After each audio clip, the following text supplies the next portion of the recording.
guys, it's Infinitum Bai. Since Catharcism has been bought and appreciated by a lot of people globally, I'm going to talk about the making of the record a bit, by answering to some of the questions you have sent me along the way. The first question comes from Olivia, all the way from United Kingdom. Catharcism is such a cool word. Well, thank you, Olivia. What is the record all about?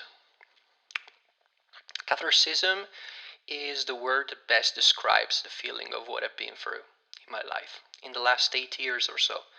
Catharcism means purification or cleanse.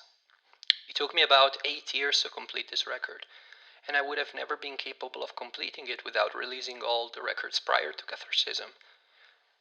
All the cosmic surrealist avant-garde records, the genre that I have pioneered myself and that people know me for, were essential pieces of the puzzle, and in a sense they have acted as an unorthodox deviation from the norm for then allowing me to complete the record, Catharcism.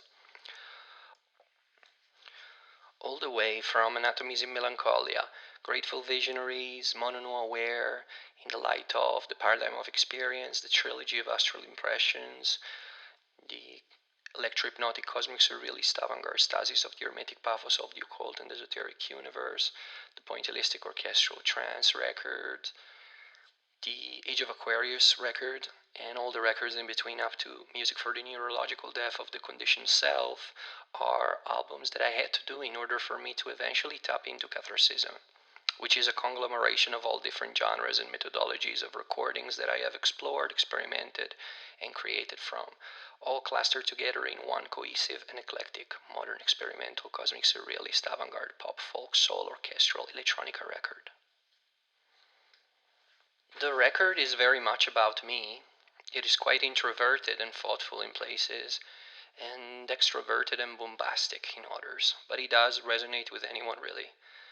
Because who wants to be a cliche and trapped into preconceived notions on the behalf of signing up for a death sentence to what could be? I mean, it's a mind-opening record in my point of view. The creative process in and of itself, it is about the breaking away off of the methodologies that are usually prevailed in the music industry, which are of having one producer with one artistic language and record it with in one studio, and that's it. That's what they usually do. To me, the current structures of the prevailed methodologies to create records are a sign of lack of imagination from the human species. But if we can stretch our mind to grasp that we are living in the most interesting era all throughout human history in terms of possibilities and potential, and hidden potential especially. So instead of falling for that stereotypical methodology, which is really based on program conformity into a tiny vision of possibilities, I chose different spaces to record the record and having different methodologies of production, so that every song has their own unique resonance in the record, and that makes up for more unpredictability and ambiguity in the listening process as well. The record in between songs feels like a sudden shock. There is an experimental edge to the record in the sense that I have purposefully allowed myself to merge genres, instruments, musical languages, and sound worlds that have been traditionally divided by the cultural framework. For instance, I have merged semi-acoustic instruments such as guitars with electronic instruments such as synthesizers, plugins, and stuff that seems to be so far apart from one another to create a contrast. I also sang in guitar amplifiers with pedals. I utilized hybrid vocoders, orchestral sounds, and vocal effects that I have crafted through experimentation to move beyond the mundane autotune. The lyrics are very much poetic, empowering, uplifting, conscious, and thoughtful. In terms of the methodologies of recording, the marriage between lo-fi and hi-fi is a constant recurring theme, and I really like that. I think it's beautiful to merge them together and having elements that are purposefully lo-fi and having elements that are purposefully hi-fi, all clustered together in a sophisticated kind of way. Some songs in the record have traditional structures in terms of intro, verse, chorus, bridge, chorus, outro, and some have some experimental structures, slightly more poetic and unpredictable, kind of divorcing from the pronoun structures. Yeah, that was my answer. Rachel all the way from United Kingdom, is asking the next question, which is, how has been the response of people so far? And what is going to be your next direction? Your voice is very beautiful. I hope to hear you write and record more songs. Oh, thank you so much, Rachel, for the compliment. Well, personally and artistically, it makes me happy to make music, and I'm even happier that it's selling. So I'm very pleased with how the record has been received by people. I received a lot of positive comments, stories from a lot of fans globally. So, yeah, intuitively, I feel like going deeper into this path that I've tapped into. I think it is an uncharted territory between the not yet known and what could be. Therefore, I'm going to interact more with the unpredictability of modernization of thought and perception by tapping into the shock of the new in the next records to come. Vocally, I'm feeling more confident than ever before, so expect more unpredictable tunes with a cosmic surrealist avant-garde twist to the structures of the songs. Great. Cool. The next question is coming from Casey, all the way from Los Angeles, California. Oh, cool. What's the first record you have ever bought with your money? Oh, that is such a great question. Well, all my life I have listened to so much music from all over the globe.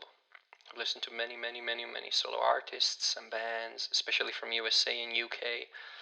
I even have an appreciation for Asian Sufis, spiritual or Mongolian music. So, the first record I've ever bought with my money that I made out of basking at the time in a square as a teenager was My Loxailoto by Coldplay. So My Loxailoto was released around 2011, so I might have been 15 years old. Yeah, that was my age at the time. I really enjoy My Loxailoto. I still think that is one of their best records. It's very experimental.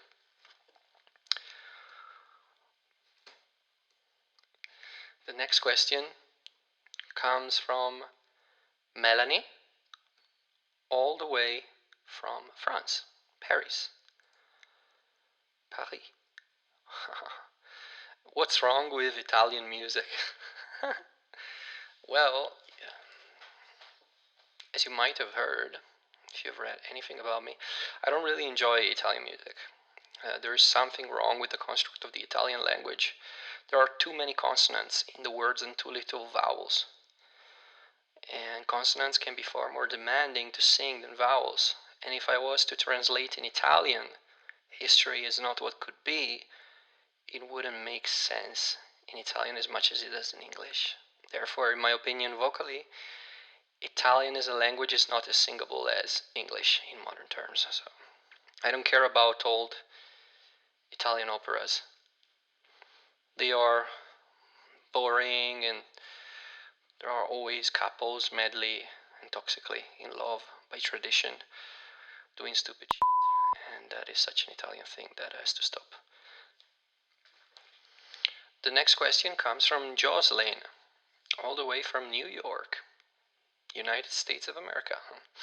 Do you do direct pulls? And what would be a good analogy to describe the process of making music? Those are great questions. When I used to be a teenager, I used to do direct pulls because I read that all musicians I used to look at the time, especially at the beginning, they were doing direct pulls.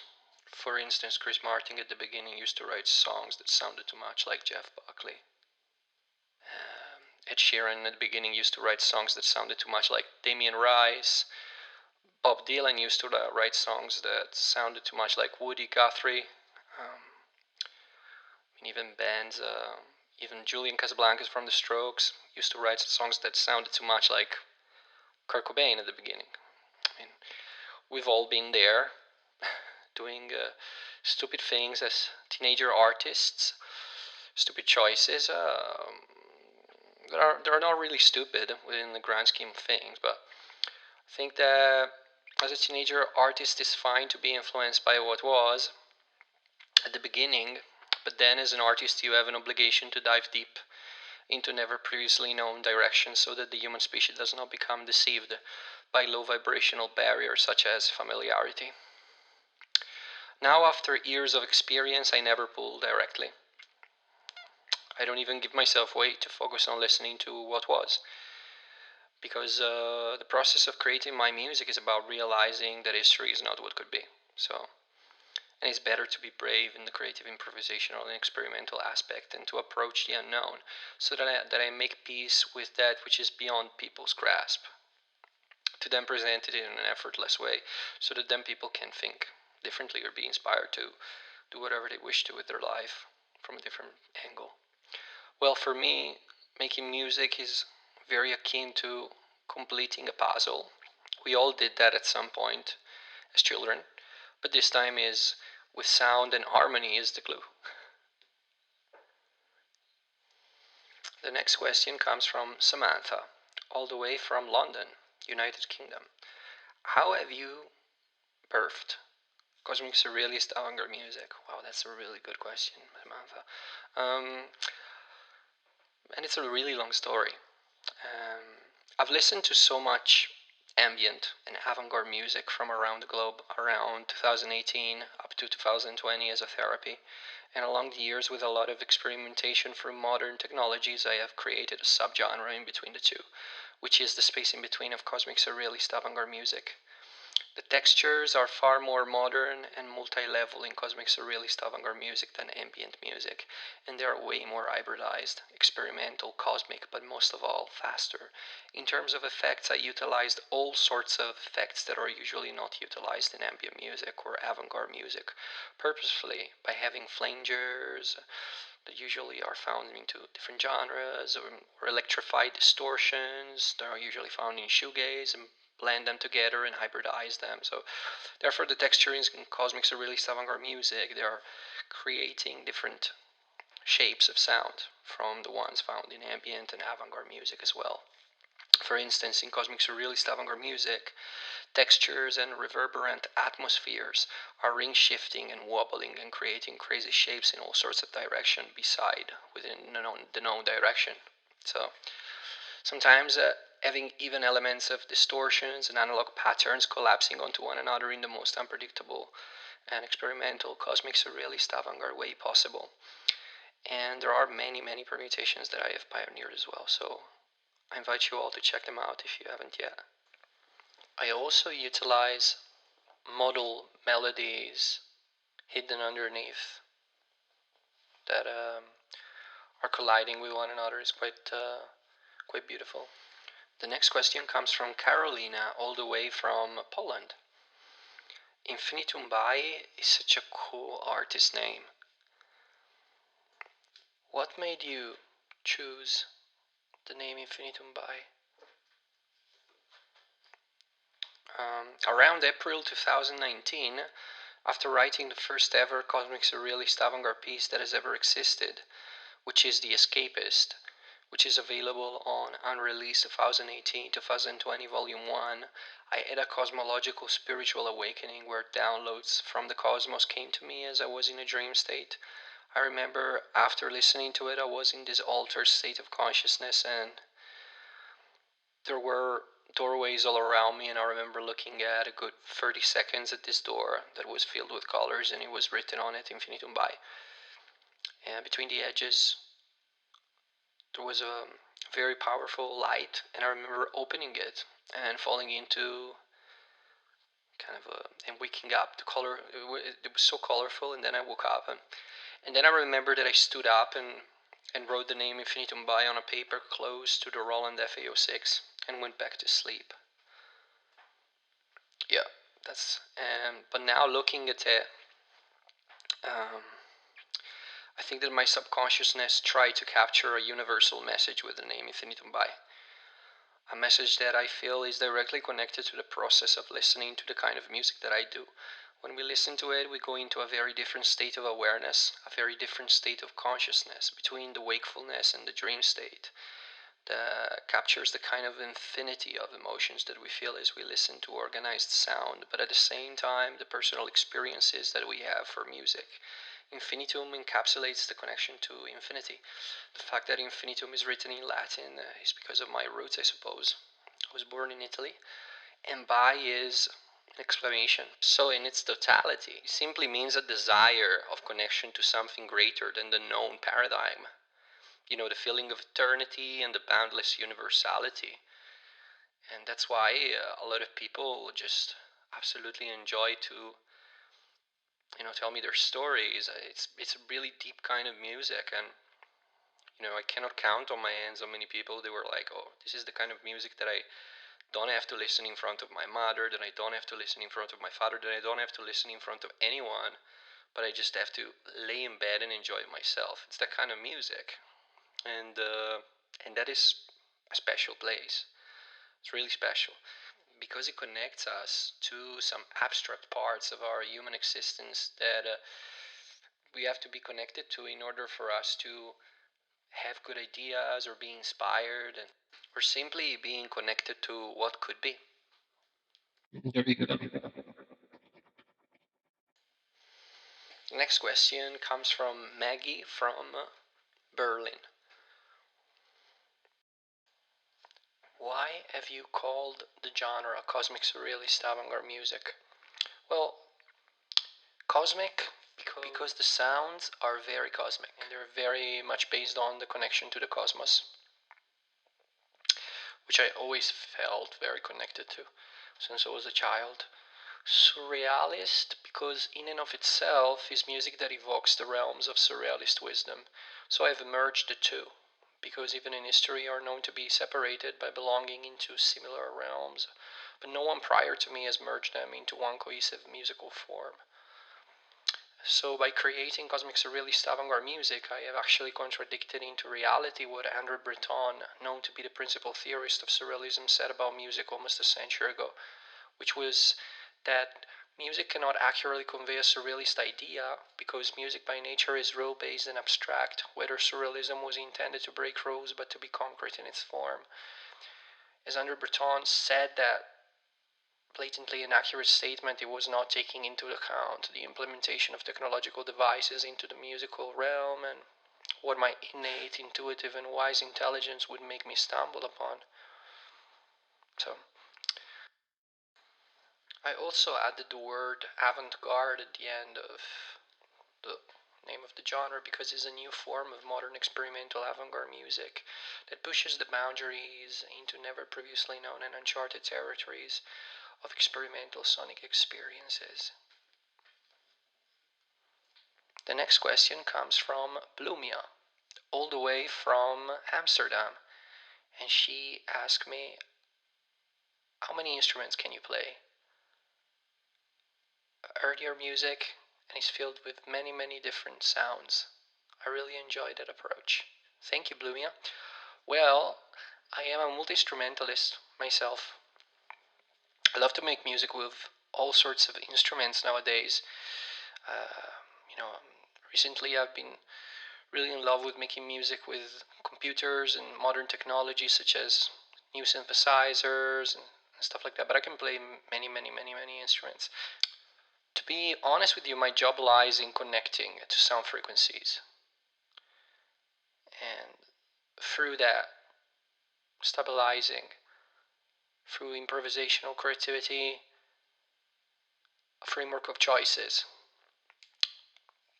So I can pretty much do that with anything, just as long as I have a connection to and a sustained relationship with the instrument. I can do with anything. I can never work for others, though. Never. I don't like working for other people. I think it's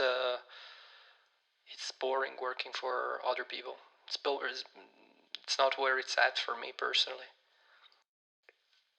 The next question comes from Lucy, all the way from Toronto, Canada, and she asked the following question: what do you think about stereotypes? Well, Lucy, stereotypes, personally, they're really not my thing because they are usually created by groups of society. And I would even strongly suggest that often they can limit the potential of music itself. So yeah, they don't do it for me personally. I personally don't even vibe with preconceived notions because history is not what could be. So yeah. The next question comes from Ellis, all the way from Boston. She asked the following one, which is, what do you think about long form music? I've listened to some of your long form pieces and I really enjoy them. Thank you. Well, for me, long form music is just as essential to compose as it is, a song or a shorter one, because it is challenging certain aspects of my compositional awareness in a different way. And it's also, long form music is merging with the cosmos, and it expands the human psyche, and that is so needed on planet Earth because, there are still a lot of people with a very small mind, and I think that to expand those limits with those kind of structures for music, personally I find it to be very refreshing. That's why I also compose it quite a bit in my day-to-day life. The next question comes from Julian, all the way from Maryland, USA. And he asked me the following question: what do you think about traditions? Well, that's such a bright question to ask. Traditions for me personally are ways of deviating off of innovation, in the sense that often you can sometimes unite people or they can divide them. It really, they're not really my thing personally. I don't think that we need a world with traditions. Well, in fact, to a greater extent, they do limit the potential of humankind. You know, you know, even the church and with Catholicism is practically programming people to be ashamed for no apparent reasons. That is unacceptable for me. So, and in many ways, there are forms of control. So, no, they're not. They're not my thing personally. Christmas. It's a nice thing to have. Christmas food is great. Easter's food is great. All the saints and all of that. Those things are really meaningless in my point of view.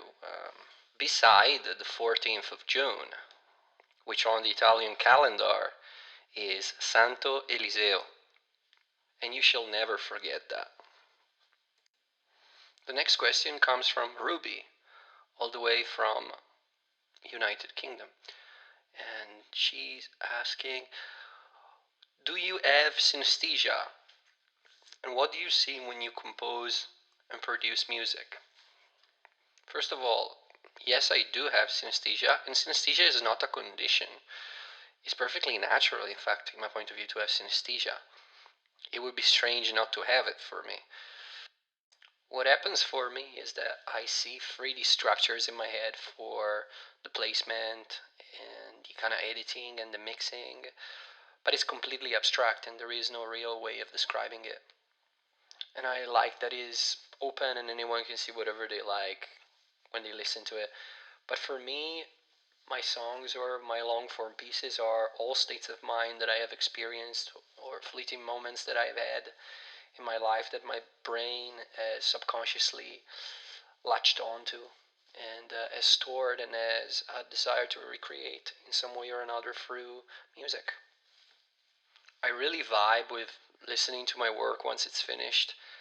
I look at things from different angles and perspectives, and it's just a cool experience to have. Even retaining from playing an instrument or over clattering a musical composition or a musical idea or whatever, or over editing, can lead me into some interesting deviation or experimental pathways. And yeah, just in general, I'm very open-minded with my approach, and that helps a lot in the making of things. The next question comes from Tracy, all the way from Chicago, USA, and she asked me, I really enjoyed the vocal effects you utilize on Catharcism. Can you tell us a bit more about those effects? Well, after pioneering cosmic surrealist avant-garde music, I suddenly realized that because of the experiments that I did with the cosmic surrealist avant-garde textures that people love so much, that I was going to base the framework of choices and languages of vocal effects that I utilize on Catharcism on similar grounds, so that people are reminded of that as they listen to my vocal lines. I experimented with many pedals, effects, because I really do not need autotune. Um, yeah, I'm not an autotune person. I don't think it's bad autotune or anything like that.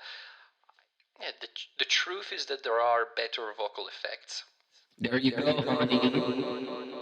But there are many that people don't know. Many. Especially when I make them dialogue with one another in some highly unusual ways, the sounds that then are generated, in my point of view, are way more interesting. Like I really am attached to utilizing vocal effects, and I think they in many ways like bring unpredictability to the song as well. Well, thank you so much for listening, guys and girls. I wish you a beautiful time. Until next time. Bye.